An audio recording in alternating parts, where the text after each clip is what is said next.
Brasília Rodrigues, vamos conversar com o vice-presidente do Senado, Veneziano Vital do Rego, do MDB da Paraíba. Senador, muito obrigada por estar conosco. Um bom dia. Bom dia, Carol. Meus cumprimentos. Alegria e honra de poder visitá-los, conversar, bater um papo com você, com Basília, com os telespectadores da CNN. Alegria é nossa, senador. Já vou passar a palavra para Basília, afinal foi ela que entrou em contato com o senhor, proporcionando essa conversa. Mas antes eu quero lhe perguntar se a gente está conversando com um candidato a vice na chapa de Pacheco em 2023. Isso já é certo, senador? Carol, não. Nós temos um compromisso firmado, primeiro, de votar por todas as razões que são conhecidas, não apenas do colegiado, mas da população brasileira. E falo isso sobre a condução competente, efetiva, altiva, produtiva que o presidente Rodrigo Pacheco teve durante esses 2 últimos anos. Ou seja, além da legitimidade que possui, ele teve um trabalho apresentado com resultados extremamente expressivos, o que nos garante, a nós que fazemos parte desse colegiado, a tranquilidade de saber que estamos votando naquele que pode dar esse sequenciamento. Eu creio pia e plenamente, e para isso tenho trabalhado junto aos companheiros, para que nós reconduzamos o presidente Rodrigo Pacheco. Há um compromisso, há uma composição entre o PSD, partido ao qual faz parte o presidente Pacheco, o União Brasil, o MDB, que formam um bloco a partir do dia 2 de fevereiro, quando os trabalhos efetivamente serão iniciados, para que nós estejamos, nós, o MDB, fazendo a segunda escolha nessa composição. Agora, dentro do partido, o MDB, somos 10 senadores e senadoras, nós haveremos de fazer a escolha deste nome.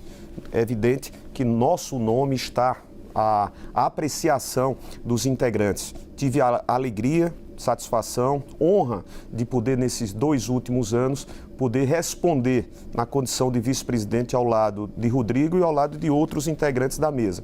Mas até a próxima semana nós teremos essa definição.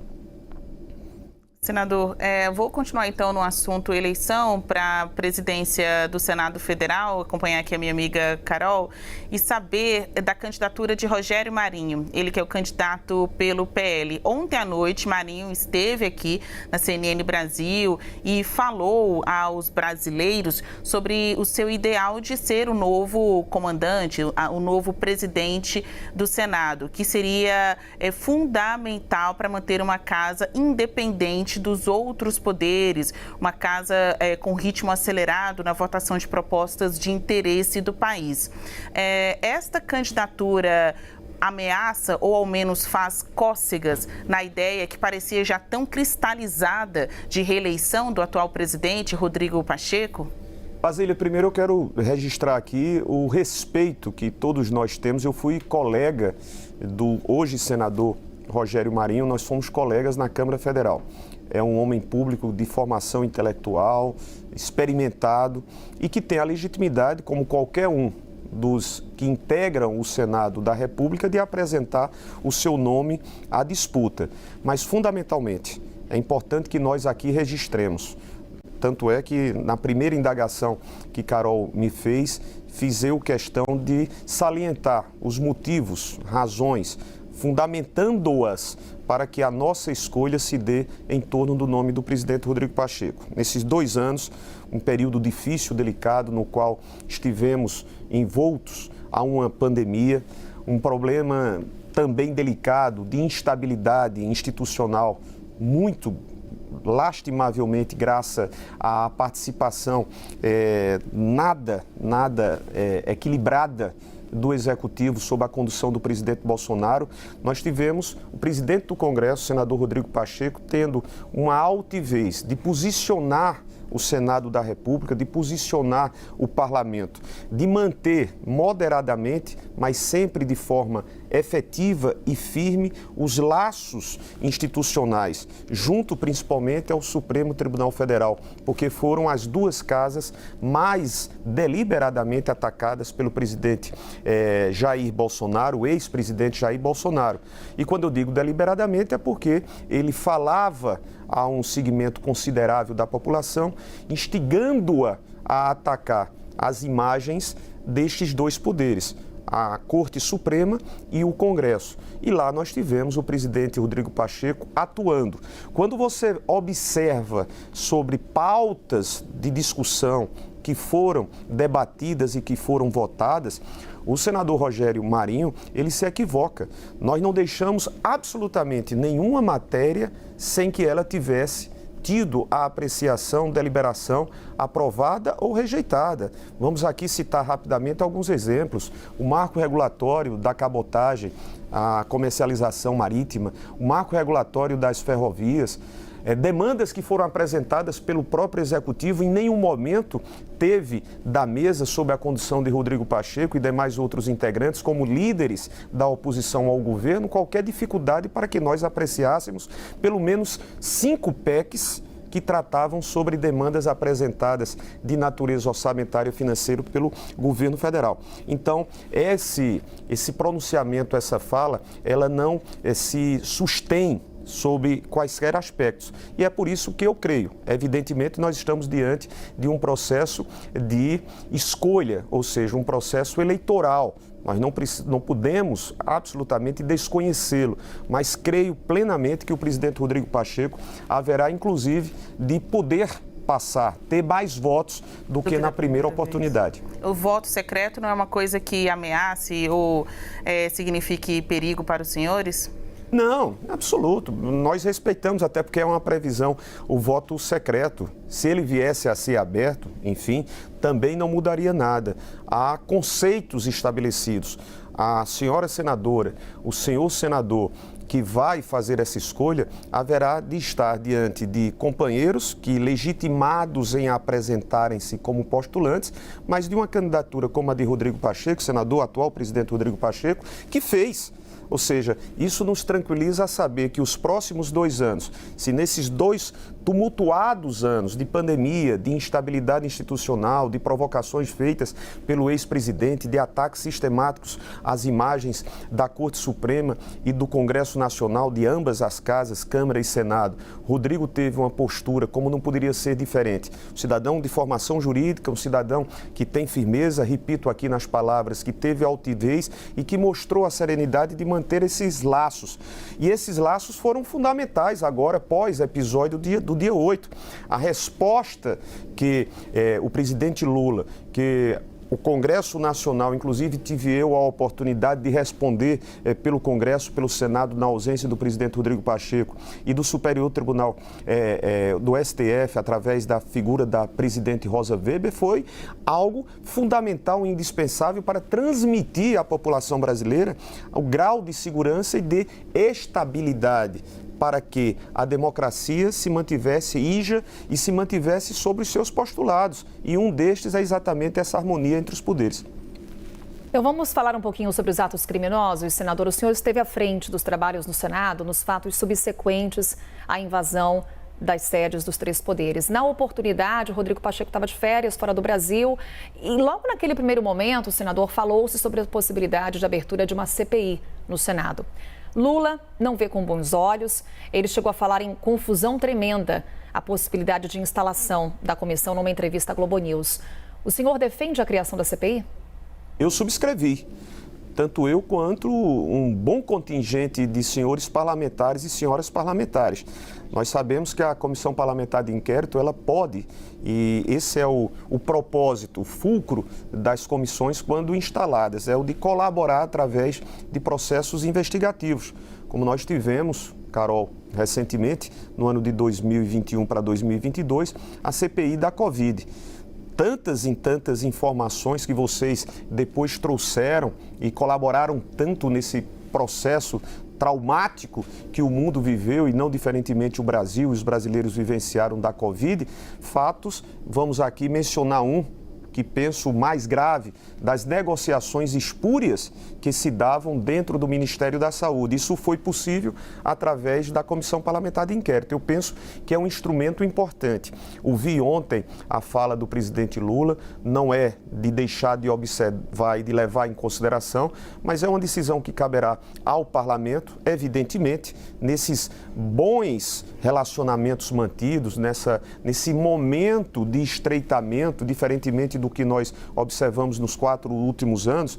né, entre Congresso e Executivo, nós vamos ter um alinhamento que não significa subserviência, teremos a nossa independência, apreciaremos, aprimoraremos as matérias apresentadas pelo governo federal, mas é possível que a partir de fevereiro o presidente Rodrigo Pacheco, em sendo reeleito, mantenha com as lideranças do governo na casa, tanto no Senado como na Câmara Federal, e o presidente Arthur Lira, caso vindo a ser reeleito, e discuta sobre essa questão da instalação da Comissão Parlamentar de Inquérito, que foi e que teve e alcançou o número necessário para a sua instalação. Eu penso que nós haveríamos de apresentar, necessário sendo, nas investigações, fatos que nos permitissem ter de maneira mais clara e evidente aquilo que aconteceu nos lamentáveis episódios do último dia 8. Senador, a gente está aí em destaque na tela com imagens, justamente imagens revoltantes desses atos criminosos de invasão na sede dos três poderes. Aí no detalhe a gente tem as pessoas invadindo as dependências do Supremo Tribunal Federal, muito entusiasmadas, né, com esse tipo de, ou que elas imaginavam ser uma tomada do poder. Naquele momento da cobertura aqui na CNN Brasil, e a gente que trouxe todos os destaques, todas as informações do que estava acontecendo, eu vinha conversando com o senhor e consegui divulgar aqui para os nossos espectadores que, na visão do vice-presidente do Senado, que no dia estava como presidente em exercício, Veneziano Vital do Rego, ele acreditava que os atos explicitavam a participação deliberada do governo do Distrito Federal, né, neste ocorrido. O que o senhor quis dizer com isso? Na ocasião eu transmiti ao nosso espectador a sua impressão de momento. Passados aí já 2 semanas, quase, né, do que aconteceu, o senhor ainda tem essa avaliação de que o governo do Distrito Federal participou deliberadamente com esse caos? Basília, penso que nós não encontraremos absolutamente quem possa desconhecer da participação da Força de Segurança do GDF, ou seja, da Secretaria de Segurança. A omissão ela foi dolosa, não houve um descuido, não houve uma simples falha. Não há como defender a postura da Secretaria, do seu secretário que estava fora do país, regressando apenas por força de uma decisão, de um mandado de prisão. Então essa literal compreensão eu continuo a tê-la como tive no domingo, dia 8, nós conversávamos, eu estava fazendo o deslocamento da capital do estado da Paraíba exatamente para acompanhar numa missão, numa obrigação, num dever institucional, porque naquele instante, na ausência do presidente Rodrigo Pacheco, estávamos nós a representar o Senado da República e fiz questão, na madrugada da segunda-feira, ao lado do líder Randolfo Rodrigues, de observar e testemunhar aquilo que muitos jamais poderiam imaginar, as cenas que nós encontramos no Senado Federal. Então, eu não tenho dúvidas de que houve uma participação dolosa, era de conhecimento da Secretaria de Segurança daquilo que estava por vir, não eram poucos os manifestantes, o acompanhamento nas redes sociais, o chamamento, a indisposição, a tranquilidade institucional era vista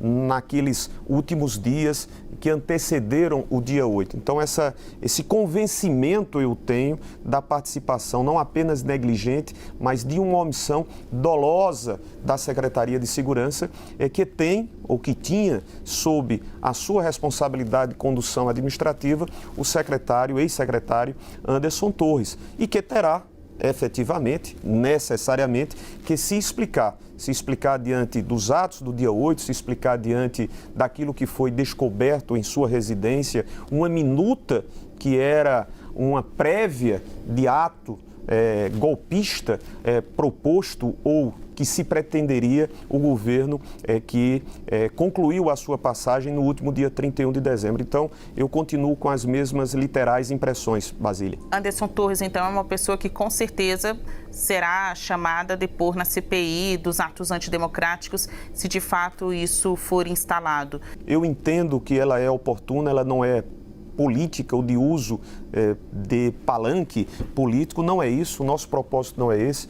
Quando a senadora Soraya Tronic, que foi a autora do requerimento, apresentou-nos, recebeu a compreensão através das subscrições de apoiamentos das senhoras e senhores senadores, porque eles entendem, não apenas entendiam, ser oportuna, pertinente que nós façamos essa investigação paralelamente às investigações que estão correndo, né, sob a responsabilidade da Polícia Federal, do Ministério Público Federal. Não há incompatibilidade para que isso ocorra paralelamente, concomitantemente. É evidente, essa é uma decisão que caberá ao próximo presidente, seja como nós torcemos e para isso estamos a trabalhar o presidente Rodrigo Pacheco ou não.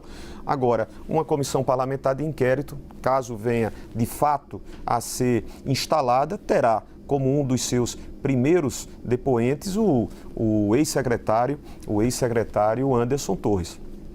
Senador veneziano Vital do Rego, vice-presidente do Senado, ele que esteve à frente dos trabalhos da casa nesse domingo, 8 de janeiro, dia em que Brasília vivenciou atos criminosos. Mais uma vez, senador, muito obrigada por ter aceito o convite da Basília para estar conosco nesta manhã. Carol, muito obrigado. Eu sempre estarei à disposição da CNN, à sua disposição, à disposição da nossa querida Basília, para que nós falemos e tomara que não precisemos falar sobre esses episódios que foram extremamente desagradáveis, lamentáveis, lastimáveis e que a gente precisa, todos nós, em sã consciência, na condição cidadã, antes mesmo de estar aqui a falar com vocês como agente político, senador da República, como cidadão, nós devemos reprovar, mostrar a nossa irresignação e a nossa defesa intransigente pela democracia e pelos seus postulados. Muito grato a todos, tenham todos um ótimo dia. Obrigada. Obrigada, senadora. Obrigada, Basília.